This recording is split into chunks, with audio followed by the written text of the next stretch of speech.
Hello my dear student, आप सबका मेरे चैनल में स्वागत है। आज का जो हमारा टॉपिक है वो है डबल एंट्री सिस्टम। आज हम जो पढ़ेंगे वो हम पढ़ेंगे डबल एंट्री सिस्टम। ओके, तो आइए हम इसकी मीनिंग से शुरुआत करते हैं कि मीनिंग क्या कह रही है। डबल एंट्री सिस्टम में क्या है इसकी meaning. According to this system every business transactions affects at least two accounts in opposite direction। मतलब कोई भी बिजनेस ट्रांजैक्शन जो होता है वो दो अकाउंट्स को इफ़ेक्ट करता है। जैसे मैंने यहाँ पे एक एग्जांपल लिया कि परचेज फर्नीचर ₹10,000। जब हम फर्नीचर को परचेज करते हैं कैश में 10,000 रुपये का, तो क्या होता है, एक तरफ तो फर्नीचर बिजनेस में आता है, इसका मतलब फर्नीचर इंक्रीज होता है। दूसरी तरफ कैश का आउटफ्लो होता है, इट मीन्स कैश बिजनेस से बाहर जाता है, तो कैश डिक्रीज होता है। अब ऐसी कंडीशन में जब हमारा फर्नीचर इंक्रीज होता है तो उसे हम डेबिट करते हैं, कैश जब डिक्रीज होता है तो उसे हम क्रेडिट करते हैं। ओके स्टूडेंट, अब हमें ये समझना होगा कि डेबिट और क्रेडिट का रूल क्या होता है, किस प्रकार से डेबिट और क्रेडिट काम करते हैं। ओके, तो पहले आइए हम इसको देखते हैं कि डेबिट और क्रेडिट किस तरीके से काम करते हैं। यहाँ पर हमने लिखा है rules of debit and credit according to double entry system. देखिए, डबल एंट्री सिस्टम को हम ट्रेडिशनल अप्रोच के नाम से भी जानते हैं। डबल एंट्री सिस्टम में अकाउंट्स को दो पार्ट में डिवाइड किया गया है। First is called personal account and second is called impersonal account. Impersonal accounts के दो काइंड्स होते हैं, पहला रियल, दूसरा नॉमिनल अकाउंट। ओके, अब पर्सनल अकाउंट्स के कितने काइंड्स होते हैं? तीन काइंड्स होते हैं, there are three kinds. First is natural personal account, B is artificial personal account and C is representative personal account. Okay student, अब हम स्लाइड को मूव करते हैं और आगे की पीडीएफ को देखते हैं। ओके, आइए देखते हैं। अब हम पढ़ेंगे कि पर्सनल अकाउंट क्या होता है। चलिए देखिए, the accounts which relate an individual, जो अकाउंट इंडिविजुअल से रिलेट होता है, किसी फर्म से रिलेट होता है, किसी कंपनी या किसी इंस्टीट्यूशन से रिलेट होता है, उसको हम क्या बोलते हैं? पर्सनल अकाउंट बोलते हैं। एग्जाम्पल, जैसे हमारा डेटर्स अकाउंट।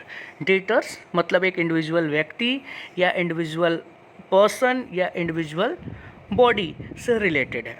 उसी तरीके से creditor account, drawing account, drawing भी व्यक्ति अपने पर्सनल चीज़ों के लिए करता है। कैपिटल अकाउंट, कैपिटल भी बिजनेस में ऑनर खुद लगाता है। बैंक अकाउंट, बैंक भी इंडिविजुअल का होता है, क्योंकि बैंक सबका पब्लिक नहीं होता, पर्सनल अकाउंट होता है। इस तरीके से ये सारी चीज़ें पर्सनल अकाउंट्स। अब देखिए रूल्स क्या होते हैं पर्सनल अकाउंट्स के, तो दो चीज़ें होती हैं। Rules of personal accounts, debit the receiver, मतलब रिसीवर जो होते हैं उनको हम डेबिट करते हैं, और यहाँ पर लिखा मैंने credit the giver, it means जो हमारा गिवर होता है उसको हम लोग क्या करते हैं? क्रेडिट करते हैं। आइए आगे देखते हैं आगे क्या चीज़ें हैं।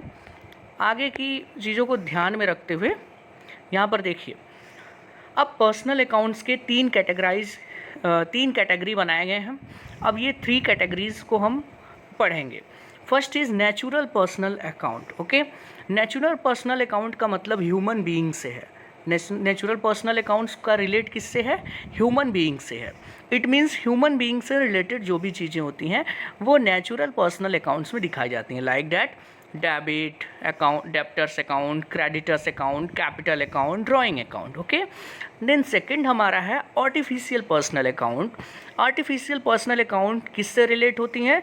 कॉरपोरेट बॉडीज और इंस्टीट्यूशन से रिलेट होती हैं, लाइक डैट जैसे मोहन लिमिटेड या XYZ लिमिटेड, ABC लिमिटेड, ऐसी कोई भी फर्म हो। ओके, तो ये कॉरपोरेट बॉडीज़ और जो भी इंस्टीट्यूशंस हैं उनका एक अपना अलग अकाउंट होता है जिसको हम बोलते हैं artificial person, because company is always a artificial person. Okay, तो इसको हम student personal artificial personal account में कैटेगराइज करते हैं, like that firms account, bank account and company account. फिर हमारा है थर्ड जो है C, representative personal account. Okay, अब देखिए स्टूडेंट यहाँ पे क्या करते हैं, इसमें हम लोग रिप्रेजेंट अ पर्सन और अ ग्रुप, इसमें हम किसी ग्रुप को या किसी पर्सन को रिप्रेजेंट करते हैं। अक्सर एग्ज़ाम में एक क्वेश्चन आता है, ज़रा ध्यान से देखिएगा, रिप्रेजेंटेट में ग्रुप में हमने क्या क्या दिखाया है। फर्स्ट हमने दिखाया है आउटस्टैंडिंग एक्सपेंस। अब कई बार एग्ज़ाम में एमसीक्यू में पूछता है कि आउटस्टैंडिंग एक्सपेंस जो है वो पर्सनल है या रियल है या नॉमिनल है।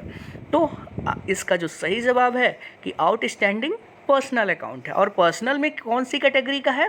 Representative personal accounts. Okay, now second हमारा जो है प्रीपेड एक्सपेंसेस। प्रीपेड एक्सपेंस भी हमारा पर्सनल अकाउंट होता है। फिर थर्ड है एक्रूड इनकम। देखिए, एक्रूड इनकम भी हमारा रिप्रेजेंटेटिव पर्सनल अकाउंट्स का पार्ट होता है। फोर्थ हमारा अनरीड इनकम, अनअर्न इनकम। ठीक है, ऐसी इनकम जो अर्न ना हुई हो लेकिन फ्यूचर में इसकी पॉसिबिलिटी है, तो ये भी हमारा एक रिप्रेजेंटेटिव पर्सनल अकाउंट्स होता है। स्टूडेंट, अब हम आगे की स्लाइड मूव करते हैं और हम देखते हैं रियल अकाउंट क्या होता है। ओके, चलिए आइए हम देखते हैं कि रियल अकाउंट क्या होता है।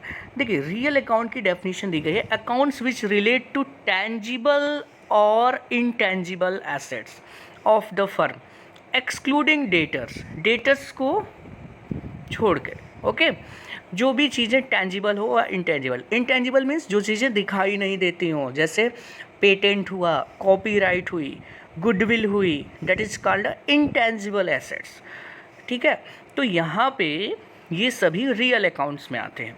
एग्जाम्पल में हमने लिखा cash account, furniture account, machinery account, building account and goodwill account. What is the rule? Rule क्या होता है? तो रियल अकाउंट का रूल होता है debit what comes in and credit what goes out. It means जो चीज़ें बिजनेस के अंदर आती हैं उनको हम लोग क्या करते हैं? डेबिट करते हैं, और जो चीज़ें बिजनेस से बाहर की तरफ जाती हैं उनको हम लोग क्रेडिट करते हैं। ठीक है स्टूडेंट, आई होप आपको ये रियल अकाउंट बहुत अच्छे से समझ में आया होगा। आगे की तरफ स्लाइड को मूव करते हैं। अब हम आते हैं नॉमिनल अकाउंट। जो हमारा नया पार्ट है वो है नॉमिनल अकाउंट। देखिए, इसमें क्या लिखा गया है, accounts which relate to expenses, okay, losses, gains, revenue etcetera are termed as nominal accounts. जैसे एग्जांपल के लिए हमने लिया कि जितनी भी तरीके की आपके बिजनेस में एक्सपेंस हों, जितनी भी तरीके की लॉसेज हों, जितने भी तरीके की गेंस हों, प्रॉफिट हों, वो सब नॉमिनल का पार्ट होता है। जैसे सैलरीड पेड, जब आप सैलरी पे करते हो तो सैलरी किसी भी बिजनेस के लिए एक्सपेंस होता है, so this is called a nominal account. Rent paid, commission received, आपको कमीशन मिला तो आपका फ़ायदा हुआ, इट इज़ योर गेनिंग, तो ये भी एक नॉमिनल अकाउंट है। लाइक दैट इंटरेस्ट रिसीव, ठीक है, तो ये सब नॉमिनल अकाउंट है। और रूल्स, जो गोल्डन रूल होता है नॉमिनल अकाउंट का, वो क्या होता है? Debit all expenses and losses, मतलब जितने भी एक्सपेंसेज और लॉसेज हैं उनको क्या हम करते हैं? डेबिट करते हैं। Okay, next, credit all incomes and gains. आपके बिजनेस में जितने भी इनकम होंगे, जितने भी गेन्स होंगे, उनको हम लोग क्रेडिट करते हैं। चलिए, आई होप नॉमिनल अकाउंट भी आपको समझ में आ गया होगा और इसके गोल्डन रूल भी समझ में आ गए होंगे। तो स्टूडेंट्स, अब हम आगे की तरफ मूव करते हैं, देखते हैं अगले स्लाइड में क्या है। स्टेजेस और part of double entry system. Okay, तो यहाँ पे देखिए क्या है, स्टेजेज और parts of double entry system. Double entry system को हम लोगों ने 3 पार्ट्स में कैटेगराइज किया है। पार्ट ए, जिसमें हम ओरिजिनल रिकॉर्ड रखते हैं। पार्ट बी, जिसमें हम क्लासिफिकेशन रखते हैं। पार्ट सी, जिसमें हम समरी बनाते हैं। तो ओरिजिनल रिकॉर्ड में क्या क्या चीज़ें आती हैं? हम लोग जर्नल प्रिपेयर करते हैं, हम लोग बेसिकली सब्सिडरी बुक्स प्रिपेयर करते हैं। There are a lot of subsidiary books. ठीक है, कितने टाइप की सब्सिडरी बुक होती हैं? 8 काइंड्स ऑफ, 8 तरीके की सब्सिडरी बुक्स होती हैं। इस चीज़ को ध्यान में रखिएगा। ओके, तो यहाँ पे क्लासिफिकेशन में क्या करते हैं? क्लासिफिकेशन में ओनली वन चीज़ होती है, वो है लेजर। जैसे मैंने बताया था, जब मैं आपको यूट्यूब में जाओगे तो मेरी पहली जो क्लास आपको दिखेगी वो अकाउंटिंग मीनिंग एंड ऑब्जेक्टिव की है। उसमें मैंने बताया था सभी स्टूडेंट्स को कि लेजर जो बनाया जाता है उसका मेन रीज़न होता है वन प्लेस वन नेचर, मतलब एक नेचर की चीज़ें उसको एक जगह इकट्ठा करके रखना, तो इसको बोलते हैं क्लासिफिकेशन। फिर देखिए सी है हमारा समरी। समरी में हम क्या बनाते हैं? ट्रायल बैलेंस बनाते हैं। ट्रायल बैलेंस क्यों बनाते हैं? ताकि लेजर में कोई भी मैथमेटिकल एरर हो तो उसको हम लोग फाइंड आउट कर सकें। फिर हम क्या बनाते हैं? Trading and profit and loss बनाते हैं, और after that trading and profit and loss हम लोग बैलेंस शीट प्रिपेयर करते हैं। ठीक है स्टूडेंट, चलिए आगे की तरफ मूव करते हैं। अब हम लोग देखते हैं advantage of double entry system. क्या एडवांटेज है डबल एंट्री सिस्टम की, तो इसको भी देखा जाए। पहला है एडवांटेज साइंटिफिक सिस्टम। देखिए इसमें क्या लिखा है, under this system the transactions are recorded according to certain specified rules and such the system is more scientific as compare to any other system of book keepings. Okay, तो ये जो है scientific system होता है, ये एक इसका बहुत ही बड़ा एडवांटेज है। क्यों साइंटिफिक होता है, क्योंकि इसमें जो भी प्रोसेस अपनाए जाते हैं, जो भी एक्टिविटी की जाती हैं, वो सब के सब एक सिस्टमेटिक तरीके से की जाती हैं, एक सिस्टमेटिक वे में की जाती हैं। इसके कुछ अपने पर्सनल रूल और रेगुलेशन होते हैं, इसलिए ये एक तरीके का साइंटिफिक सिस्टम है। सेकंड है, देखिए जो सेकंड है वो क्या एडवांटेज है, complete record of every transactions. It means her transactions का आपके पास कंप्लीट रिकॉर्ड होता है। तो देखते हैं कि complete record of every transactions क्या है। देखिए with the help of double entry system, complete record of every transaction is maintained so that if the needs arises, full details can be easily made available at any time in future। आपके पास double entry system का सबसे बड़ा advantage ये होता है कि आपके पास सारी चीज़ें रिकॉर्ड होती हैं। अगर आपको 10 साल बाद भी किसी डॉक्यूमेंट्स की ज़रूरत पड़ी या कोई इन्फॉर्मेशन गैदर करना है, तो आप इजीली उस इन्फॉर्मेशन को प्रोवाइड करा सकते हो with the help of double entry system. Okay, तो ये एक चीज़ है कि आपके पास चीज़ों का जो समराइज्ड वे होता है वो एक कंप्लीट रिकॉर्ड होता है उसका आपके पास। तो आई होप ये भी आपको समझ में आ गया होगा। आइए हम इसको थर्ड पॉइंट को देखते हैं, लेसर पॉसिबिलिटी ऑफ फ्रॉड। भाई देखो कोई भी बिजनेस हो, फ्रॉड तो होता ही है, कुछ ना कुछ ज़रूर फ्रॉड होता है। तो बुक कीपिंग में तो बहुत सारे फ्रॉड होते थे, लेकिन बुक कीपिंग का एक पार्ट है डबल एंट्री सिस्टम। अब डबल एंट्री सिस्टम जैसे ही हम अपना करके बुक कीपिंग करते हैं तो उससे हमको बहुत सारे फ़ायदे भी होते हैं। फ्रॉड बहुत ज़्यादा हद तक रुक जाता है, ऐसा मैं नहीं कहूँगा कि एकदम से ख़त्म हो जाता है, लेकिन फ्रॉड बहुत कुछ कंट्रोल हो जाता है। तो यहाँ पे कहते हैं कि this system of book keeping record each transactions in 2 accounts as such there is hardly any scope of for grey and manipulation as compare to other system. Okay, तो यहाँ पे क्या है कि फ्रॉड के चांसेस बहुत कम हो जाते हैं, क्योंकि कोई भी ट्रांजैक्शंस वो 2 अकाउंट्स में रिकॉर्ड होती हैं। तो डबल एंट्री सिस्टम का ही मतलब कि 2 अकाउंट्स इफेक्टेड होते हैं। तो कोई भी ट्रांजैक्शन जब 2 अकाउंट्स में रिकॉर्ड होंगी तो डेफिनेटली फ्रॉड करना थोड़ा सा टफ हो जाएगा। चलिए आइए हम देखते हैं कि क्या क्या डिसएडवांटेज हैं डबल एंट्री सिस्टम के। तो डिसएडवांटेज को हम लोग देखेंगे। ओके, चलिए यहाँ पे हम लोग डिसएडवांटेज देखते हैं।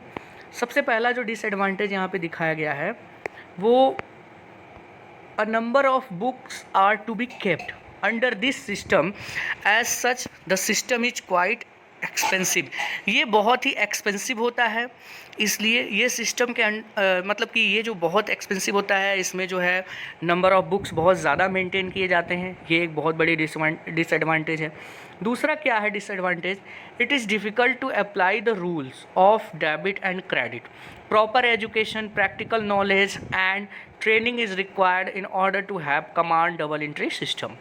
देखिए इसके लिए कोई ज़रूरी होती है कि आपको डेबिट और क्रेडिट के रूल का प्रॉपर नॉलेज हो, आप एजुकेटेड हों और आपको इस फील्ड में पूरी तरीके से ट्रेंड होना चाहिए, पूरा कमांड हो डबल एंट्री सिस्टम पे। तो ये ज़रूरी नहीं कि हर व्यक्ति के अंदर प्रॉपर एजुकेशन हो, हर व्यक्ति फुली क्वालिफाइड हो और बहुत ट्रेंड हो। तो ये एक डिसएडवांटेज है इसका। ओके, आई होप आपको ये वीडियो आपको पूरी तरीके से समझ में आ गई होगी। डबल एंट्री सिस्टम जो मैं बताना चाहता था, ये अभी डबल एंट्री सिस्टम का सिर्फ पार्ट 1 है। अभी इसका पार्ट 2 आपको मैं पार्ट 2 भी जल्द ही आएगी और उसको आप देखिएगा। अभी फ़िलहाल आप पार्ट 1 वीडियो के ज़रिए मैं आपको बता रहा हूँ। ये कुछ बेसिक कॉन्सेप्ट है डबल एंट्री सिस्टम के, जिसको आप ध्यान से पढ़िएगा ज़रूर। Okay, bye bye all the students.